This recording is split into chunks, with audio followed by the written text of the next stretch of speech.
We're going to begin this lecture with an explanation of Lesson 2. Now, as I said, there's 4 lessons in Section 1 on dividing space. The space we're really dividing up is positive and negative space.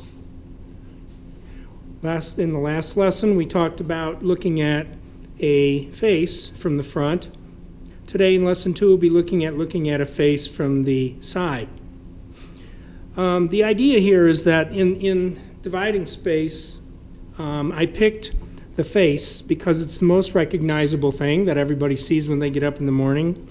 And it's something that everyone's always very interested in how they look, and they seem to know what everything looks like. You know what eyes and nose and mouths look like. And so it's kind of a good starting point to talk about this idea.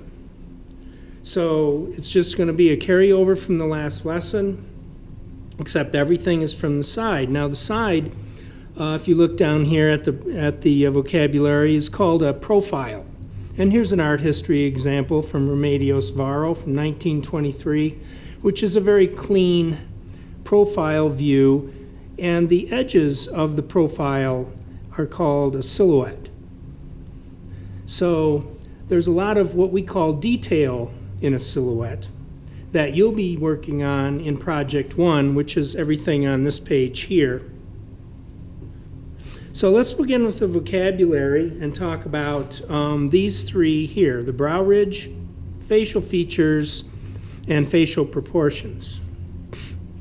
So if we go back to Lesson 1, the brow ridge, remember, we talked about, was this protruding area right above the eye socket, which is basically where the eyebrows are.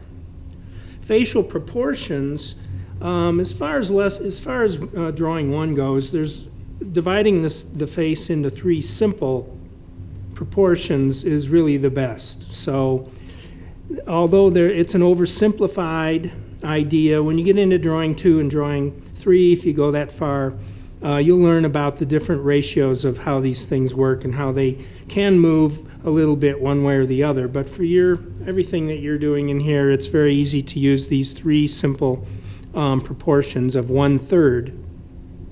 So this 1/3 is basically encompasses the top of the head, which would also be the hairline and the hair.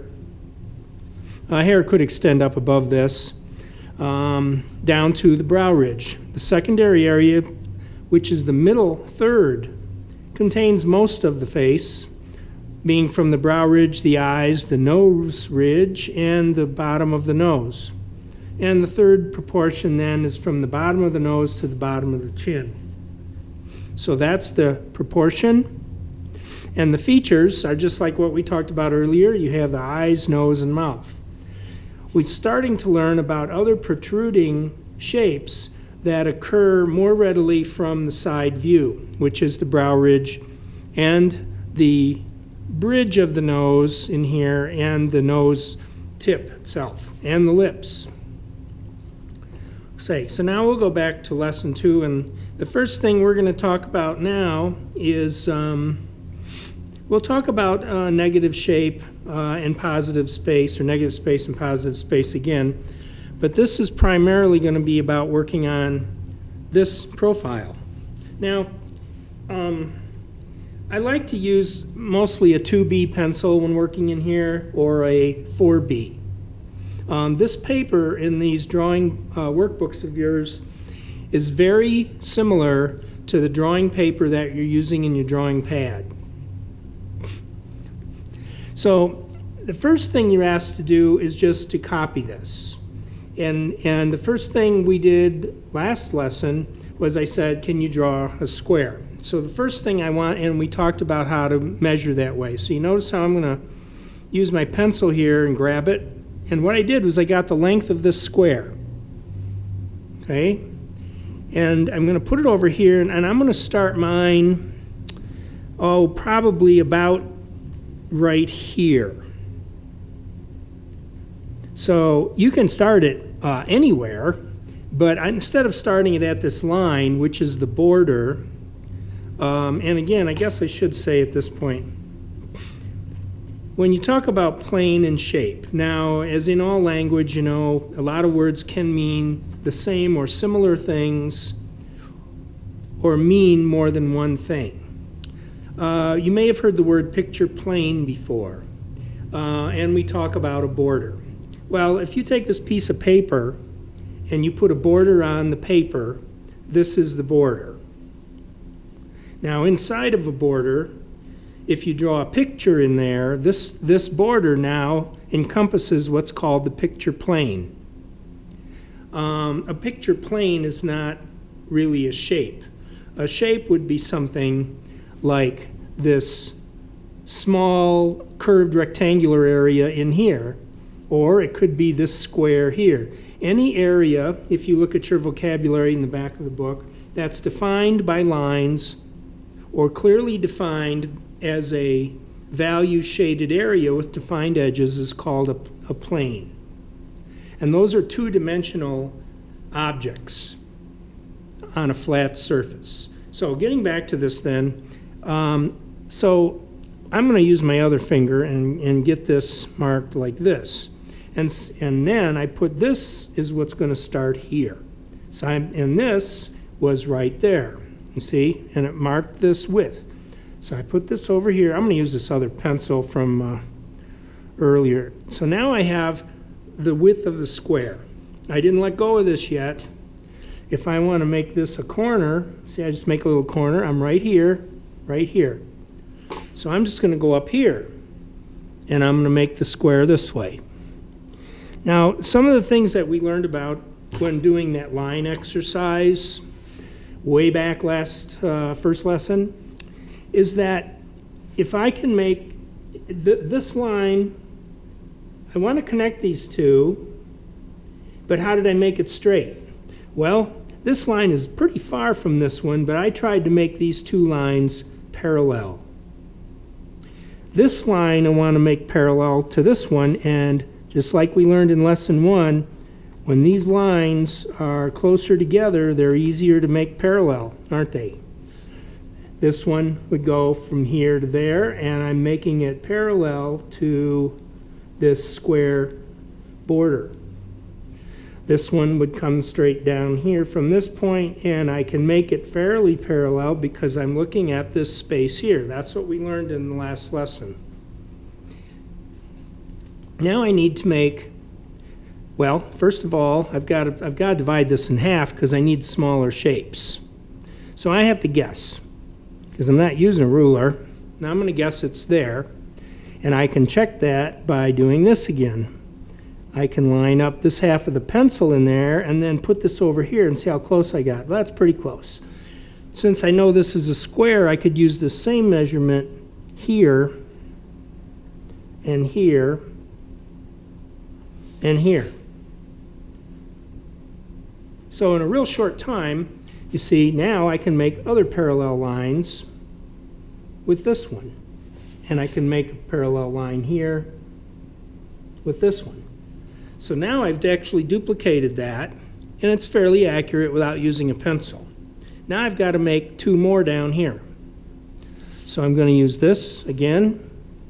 And you see, so now you got 4 pencils. Now you got an extra pencil you can use this to do this. And I'll make another one over here. You know, when making, what would be better when I did this would be to make the marks farther apart. The farther apart the marks are, the more accurate the line will be if you're going to draw it through the marks. Because with these 2 marks here, I could stray this way or that way, see? And I would have to rely on my parallel vision to do that. So if you have a mark way at this end, then it's easier to go straight to it, see, if you had them farther apart. Here I'm using my parallel skill again to do that, and this one down here. And I can just bring this one straight down. Now what's this? This is a half. It's a half of this. How do I know that? Well, I'm going to put this here and grab it. Then I'm going to go here. Well, I'll start over here. It's easier for you to see. So I'll do that. And then I'll go one more. And I go, yes, that's half. So here's the measurement. and that's out here. And there's my mark, and what I said before was if you make them pretty far apart, it's easy to just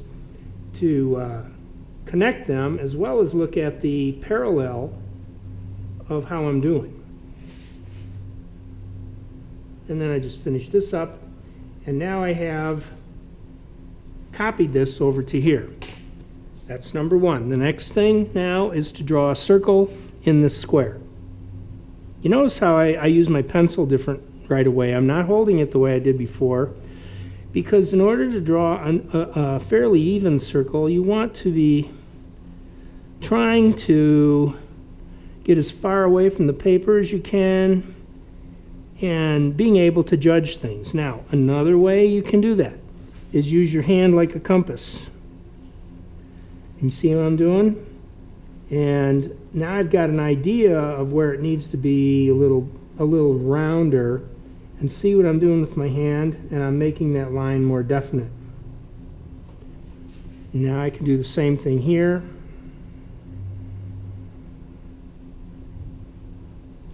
And now you say, well, how am I going to do that one? So, you know, it is hard if you, but nobody said you can't turn the paper, you know. You see how much difference I made there? And this way, and I've talked about this before, but you see the smudging? And that's the first thing that happens with this kind of drawing, is that you have to kind of be careful, especially when you get to your 4 project drawings, and you don't want those to be all smudged up. These are kind of working drawings here, and this is okay. But again, you can use a piece of scrap paper to lay in there, so your hand isn't on top of and smudging the pencil marks. Yes, I would like you to shade that in. Just shade it in lightly. You're learning how to do some shading here. We'll talk about that in the next couple lessons a lot more. To redefine, you know, dividing space. You're dividing space right now. These are negative shapes for this circle. And in some cases, they're negative shapes for the head. Not all of them, but these ones back here are. Now we draw the oval, which again starts here. And you can look at this. The center of the oval is really somewhere around in here. When you take drawing 2, you'll learn that things are divided up into fifths. And when we do that, and we have another matrix that we use, the center of the oval is actually a little farther down, and we have a measurement for that. But for you guys in here, this is great. Just do this. You'll find this in a lot of simple drawing books about how to draw the head, or cartoons, and they mostly will just pretty much tell you the same thing like this, except you know it's drawing, it's one thing, and trying to figure out some kind of standard measurement is something else. So, in other words, what I'm trying to give you is a more of a standardized way to deal with this.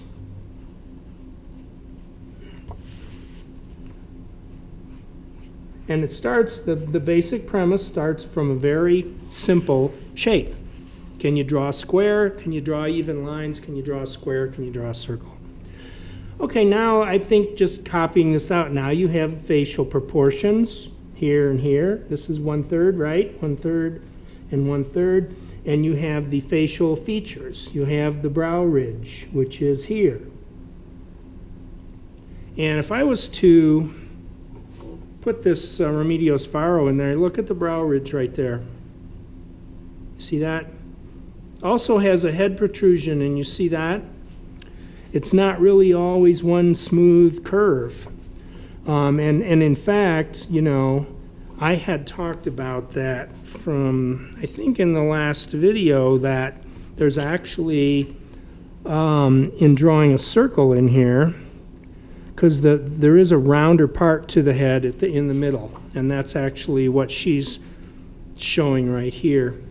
And when you do this, the next part in the next lesson, not the next lesson, but the next learning module to this lesson, which I'll talk about that, how to observe and draw more of those things. Now you'll notice here this indentation, and this is a standard average nose, and you see how the bottom of the nose, this actually top of the lip is not really the nose. The nose nostril will really be actually right about in here, which puts the nose at the bottom of the middle third. This last third contains the chin. Now the chin in this instance does not touch out here, but you will find that in some cases the chin can and does protrude out farther or could go back more.